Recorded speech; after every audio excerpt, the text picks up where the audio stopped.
8 दिन बाद पहलगाम कैसा है, जहां हमला हुआ वो जगह कैसी, टूरिस्ट क्या कह रहे हैं, कश्मीरी क्या कह रहे हैं, कश्मीर आबाद हो रहा है या फिर नहीं, सब कुछ जानना चाहते हैं, देख लीजिए। पहलगाम में हुए आतंकी हमले के बाद से हर रोज आपको पल पल का अपडेट दिखा रहा हूं। नई दिल्ली से लेकर कश्मीर तक क्या हलचल है और हलचल के बीच क्या खबर है, सब कुछ बता रहा हूं। कश्मीर की घाटी से लेकर दिल्ली की रायसीना हिल्स तक हर जगह विस्तार न्यूज के सहयोगी मौजूद हैं और आपको हर अपडेट दे रहा हूं। और अब आपका अपना चैनल विस्तार न्यूज उस जगह पर पहुंच चुका है जहां आतंकी हमला हुआ। विस्तार न्यूज मध्य प्रदेश और छत्तीसगढ़ का पहला और इकलौता चैनल है जो कश्मीर की बैसरन घाटी पहुंचा है। हमला कैसे किया गया, हमले के बाद आतंकी इतनी आसानी से कैसे भाग गए और आतंकियों के लिए बैसरन घाटी में हमला करना इतना आसान क्यों था, सब जानना चाहते हैं, जुड़े रहिएगा, बता दूंगा आपको, सब कुछ दिखा दूंगा। देखिए कश्मीर की जिस बैसरन घाटी में आतंकी हमला हुआ, विस्तार न्यूज के सहयोगी प्रत्यक्ष दुबे उस बैसरन घाटी में पहुंचे और हमले वाली जगह के बिल्कुल नजदीक तक जाकर आपको रिपोर्ट दिखा रहे हैं। जिस जगह पर हमला हुआ था, सुरक्षा कारणों से उस जगह को बंद किया गया है, लेकिन प्रशासन और सुरक्षा एजेंसियों ने जहां तक जाने की परमिशन दी, हम वहां तक गए। हमला कैसे हुआ, आतंकी कैसे भागे, इस पर बात करूं उससे पहले आप बैसरन घाटी के हालात देख लीजिए। कितना सन्नाटा है अब घाटी में, और बैसरन घाटी में चलते समय ये महसूस किया कि यहाँ सबसे कठिन पैदल चलना ही है और पर्यटक चलने के लिए घोड़ों और खच्चर का इस्तेमाल करते हैं। पूरी घाटी में बड़े बड़े पेड़ हैं और खड़ी चढ़ाई है, जिससे पैदल चलने में बहुत कठिनाई होती है। लेकिन आतंकियों ने ऐसी वादियों में चलने की ट्रेनिंग ली हुई थी और उनके लिए यहाँ चलना भागना बहुत आसान था। हमारे सहयोगी प्रत्यक्ष दुबे बैसरन घाटी पहुंचकर घाटी के ताजा हालात दिखा रहे हैं, देख लीजिए।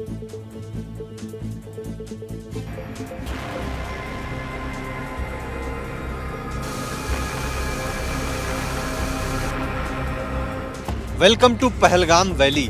ये वही जगह है जहाँ से बैसरन जाने के लिए यहीं से घोड़े, गधे, खच्चर इत्यादि को यहाँ से लिया जाता है।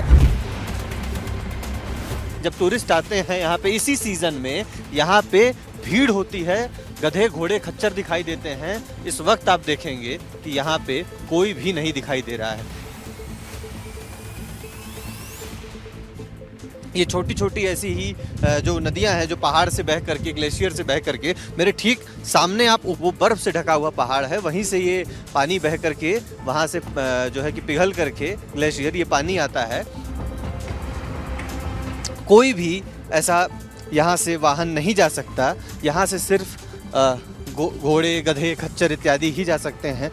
चलते समय भी यहाँ पे मेरा पैर फिसल रहा है। जाहिर सी बात है कि यहाँ के जो लोकल लोग हैं वही यहाँ पे जा सकते हैं।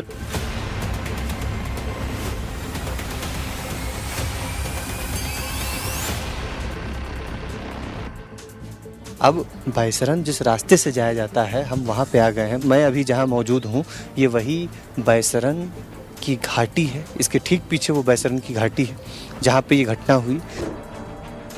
मेरे चारों तरफ आप ये देख रहे हैं, ये चीड़ के पेड़ हैं और चीड़ के पेड़ों का ये जंगल है। आप एक बार इस वैली को देखिए, इस क्षेत्र को देखिए और चारों तरफ बस आप ये तस्वीरें देखते रहिए कि किस प्रकार से यहाँ पे एक तो स्टीप चढ़ाई है, बिल्कुल स्टीप चढ़ाई है। यहाँ पे किसी भी प्रकार का कोई वाहन नहीं जा सकता। आतंकियों ने जो ठिकाना चुना वो काफ़ी ज़्यादा प्रोटेक्टेड चुना, जहाँ से उनको एस्केप करने का एक प्रॉपर मौका मिल सके।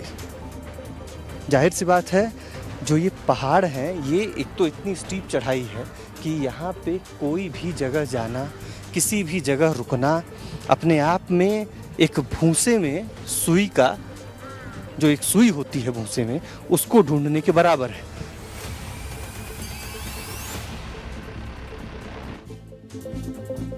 विस्तार न्यूज उस जगह पर पहुंचा था जहां हमला हुआ और आतंकी इन्हीं वादियों के बीच कहीं फरार हो गए और आज तक हमले में शामिल आतंकियों का कोई सुराग सुरक्षा एजेंसियों को नहीं मिला है। बैसरन घाटी में आतंकियों के भागने से ज्यादा आसान वहीं छिपना था। इसका कारण है बैसरन घाटी में लगे ये ऊंचे ऊंचे चीड़ के पेड़ और इन पेड़ों के खोखले हो चुके तने। चीड़ के पेड़ बहुत ऊंचे होते हैं और उनके तने खोखले हो जाते हैं और उनमें इतनी जगह होती है कि कोई भी इंसान आसानी से छिप सकता है, यहाँ तक कि हथियार भी छिपाए जा सकते हैं। बैसरन घाटी में खड़े ऐसे ही पेड़ों को हमारे सहयोगी दिखा रहे हैं और आपको पेड़ों में छिपकर डेमो भी दिखा रहे हैं। देखिए आप।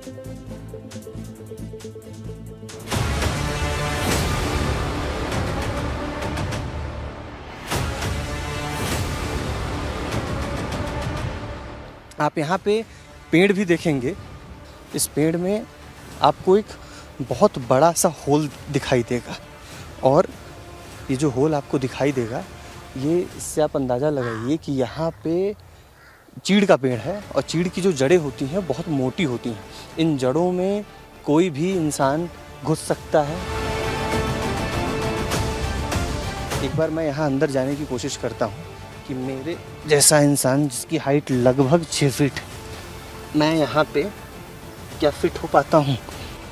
एक बार मैं यहाँ पे अंदर जाने की कोशिश करता हूँ। ये पूरा चीड़ का पेड़ अंदर से खोखला है। मैं ऊपर भी देखूँ अगर, तो ये पूरा पेड़ खोखला है। और ये देखिए, मेरे जैसा इंसान जो कि किसी भी तरीके का ट्रेंड नहीं है, वो भी इस पेड़ के अंदर ऐसे छिप सकता है। तो जाहिर सी बात है, जब हेलीकॉप्टर से निगरानी होगी, ड्रोन से निगरानी होगी, तो जो लोग हैं वो नज़र में आना बंद हो जाएंगे, दिखाई नहीं देंगे।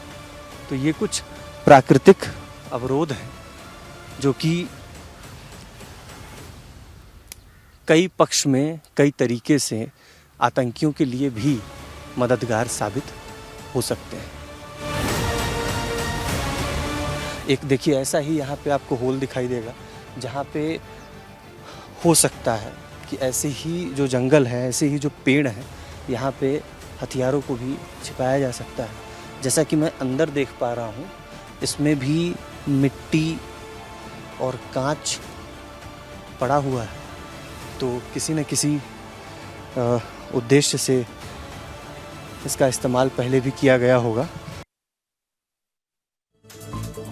अब तक आप समझ चुके होंगे कि आतंकियों के लिए बेसन घाटी इतना आसान टारगेट क्यों रहा, और कैसे आतंकी हमला करने के बाद इतनी आसानी से भाग गए। बेसन घाटी में हमला करना आसान इसलिए भी था क्योंकि ये इलाका पीओके से मिलता जुलता है। ऐसे में आतंकियों को घाटी के भौगोलिक हालत और खड़ी पहाड़ियों में चढ़ने की ट्रेनिंग बहुत अच्छे से थी। घाटी में कैसे छिपना है, कैसे ऊपर चढ़ना है और कैसे भागना है, ये सब आतंकियों को आम लोगों से कहीं ज़्यादा अच्छे से पता था। पहलगाम हमले के बाद एक सवाल ये भी उठा कि हमले के बाद घायलों को अस्पताल पहुँचाने में देरी क्यों हुई, और हमले के बाद सुरक्षा कर्मियों के पहुंचने में भी थोड़ा सा समय क्यों लगा, और आतंकी कैसे फरार हुए। इसका कारण वेस्टर्न जाने का रास्ता भी है। पहलगाम की वादियां और छिपने की जगह तो आपको दिखा दी, लेकिन पहलगाम से वेस्टर्न घाटी जाने वाले रास्ते में इतने बड़े बड़े पत्थर हैं कि ना तो वहां जाना आसान है और ना ही वहां से वापस लौटना।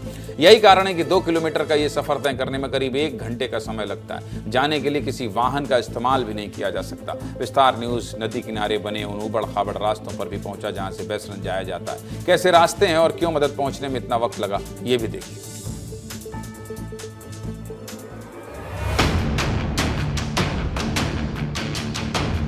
एक बार आप इन रास्तों को देखिए।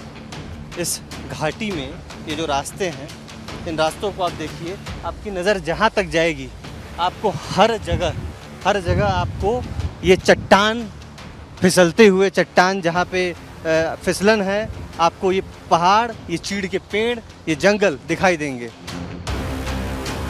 हमारे ठीक पीछे ये जो चीड़ का पेड़ दिखाई दे रहा है, जो अभी पहाड़ी दिखाई दे रही है, वहीं पे ये आतंकी हमला हुआ। वहाँ से जब आप भाग के आते हैं, वहाँ जब आपको कोई सहायता पहुँचाने की कोशिश होती है, तो कैसे रास्ते से जाना पड़ता है, कैसे रास्ते से गुजरना पड़ता है। ये रास्ता देखिए, इन रास्तों से हो करके आपको गुजरना पड़ेगा।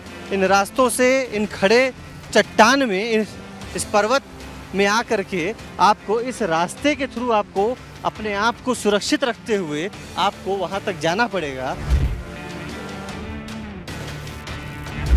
इतना वक्त मिल जाता है कि आतंकी तब तक घने जंगलों में छिप सकते हैं, भाग सकते हैं, ऐसी जगह जा सकते थे, अपने सुरक्षा ठिकानों पे जा सकते हैं, और उन सुरक्षा ठिकानों पे जाने का एक वक्त मिल। प्रत्यक्ष कहाँ खड़े हैं आप, और इन दिनों क्या स्थिति है, क्या ऑपरेशन चल रहा है जो हम बता सकते हैं वो बता दीजिए जल्दी से, वक्त कम है।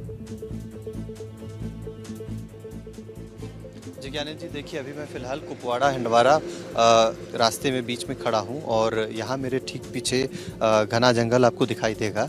मैं जहाँ पे खड़ा हूँ यहाँ पे सेब की खेती है और इसी सेब की खेती के पीछे आपको घना जंगल दिखाई देगा। जाहिर सी बात है, रोशनी बहुत कम है तो हो सकता है कि ये घने जंगल आपको स्पष्ट रूप से ना दिखाई दें। ये वही इलाका है जो बहुत ही ज़्यादा सेंसिटिव और जहाँ थोड़े ही दिन पहले एक घर उड़ाया गया है। तो ये स्टोरी करने हम पहुँचे थे और रास्ते में थे, तो ये मुझे लगा कि आपको ये जो घने जंगल हैं, दर्शकों को ये कश्मीर का अभी फ़िलहाल मौजूदा वक्त में जो नज़ारा है ये आपको दिखाएं। और मेरे जो ठीक पीछे ये जो जंगल आपको दिखाई दे रहे हैं, ख़तरनाक जो जंगल आपको दिखाई दे रहे हैं, ये जो खेती है, यहाँ पे इस वक्त आपको कोई मूवमेंट, कोई इंसान आसपास कोई नज़र नहीं आएगा। और उसका कारण भी ये है कि शाम को 6 बजे के बाद से जो यहाँ पे लोकल ठीक है। जब हम एक तो हम ये जानते हैं कि ऑपरेशन और तमाम चीज़ों के बारे में बहुत ज़्यादा नहीं बता सकते हैं। ठीक है, इसी तरह से तस्वीर भेजते रहिए, दिखाते रहिए, समझाते रहिए।